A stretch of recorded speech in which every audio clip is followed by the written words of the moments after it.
Hello all. Welcome to the online learning program of MSBTE Learning at Your Doorstep. I am Professor Deepak Kulkarni, Head of Electronics and Telecommunication Department from KVM Polytechnic, Mumbai. Welcome you all to the presentation of Digital Factory, in which we will focus on Internet of Things. After the completion of the presentation, the learners would be able to understand the features of IoT, the various stages used in IoT architecture. After completion, the students may try to answer the following questions like give the functions of sensors and what is the need of the gateway. In this presentation, we will come across features of IoT architecture layers. Now, let us first of all go through the concept map of an IoT. As we have already discussed in the previous presentation, the IoT system consists of various components.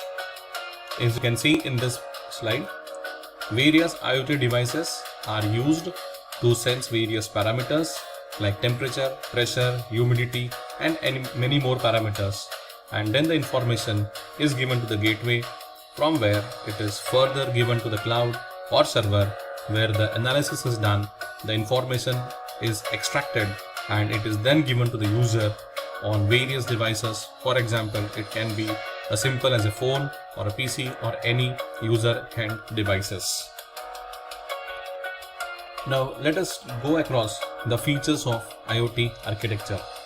For a sustainable IoT architecture, the features required are: first is functionality. What is functionality? The features are the tools that use within a system or complete a task or actions. Functionality is how these features actually work to provide with a desired outcome. The next is scalability. Scalability is the ability of a device to adapt to the changes in the environment and meet the changing needs in the future. It is an essential feature of any system which has the capability to handle the growing amount of work. That means, as per the requirement or changing culture of the environment, the devices should scale up the requirements, or in some cases it should also scale down, so that at any nature of environment it should be operable. The next feature is availability. Availability is the percentage of time that a service or resource is fully available for its intended use. It is a key operating metric in number of industries. That is, it is expected that a system or a resource must be available for a maximum amount of time, and it should be always available for use. The next feature is maintainability. Maintainability refers to the ability of an intelligent system to seamlessly and easily uncouple, fixed and modified without causing an obstruction in systems processing or functionality. That means the system should be easily maintained for any kind of operations. Now, these are some of the features for a sustainable IoT architecture. At this level, students can try to attempt MCQ Set 1 given in formative assessment. Now let us look at the IoT architecture layers. The most basic architecture layer is 3-layer architecture as shown in figure A. It was introduced in the early stages of research in IoT. The 3 layers are perception layer, network layer, and application layer. Perception means the ability to understand the thing, that is, it is a sensory experience of the world. The 3-layer architecture defines the main idea of Internet of Things, but it was not sufficient for research on IoT because research often focuses on finer aspects of Internet of Things. That is why we have many more layered architectures proposed. One of these is a 5-layer architecture, which additionally includes the processing and business layers as shown in figure B. Now let us see the stages in detail. The first layer in IoT architecture is a perception layer. As we have talked about, perception means the ability to understand thing, that is, it is a sensory experience of the world. So the perception layer is a physical layer which has sensors for sensing and gathering information about the environment. It senses and passes it to the next layer for the processing.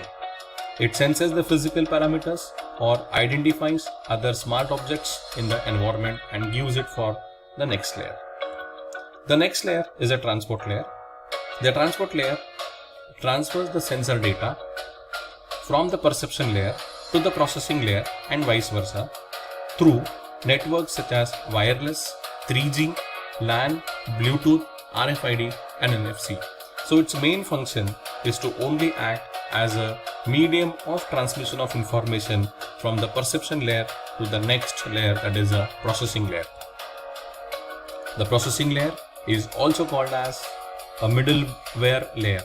Its main function is to store, analyze and process huge amount of data that comes from the transport layer. It can manage and provide a diverse set of services to the layers. It employs many technologies such as database, cloud computing and big data processing module. So this is the layer where the processing of the information obtained from the sensor would be carried out and the information will be now given to the next layer. The next layer is an application layer. This layer is responsible for delivering application specific services to the user. It defines various applications in which Internet of Things can be deployed, for example, as smart homes, smart cities and smart health. So this layer would be basically responsible to provide the information to the user. Once the information is processed at a processing layer, the valuable information is extracted. Now that information would be further only provided to the user through the application layer. And the last layer in the architecture is a business layer. It manages the whole IoT system that includes applications, business and profit models and users' privacy. So these are the 5 basic stages in a sustainable IoT architecture, which starts with the perception layer, which will be used for gathering the information via sensors. Next will be transport layer, which will be simply acting as a medium which will collect the data from sensor and give it to the processing layer. The next layer is a processing layer which will store, analyze and process the data. The next will be the application layer which will be only providing the information to the specific users. And last would be the business layer which will manage the whole IoT system in case of a business model. At this level, students can attempt MCQ Set 2 given in formative assessment. So at the end of the presentation, the learners would have understood the different stages in IoT architecture, which describes how the data is gathered, processed and given to the end users. In the next presentation, we will learn the different routes from the sensors to the cloud. Thank you everyone and have a smart learning.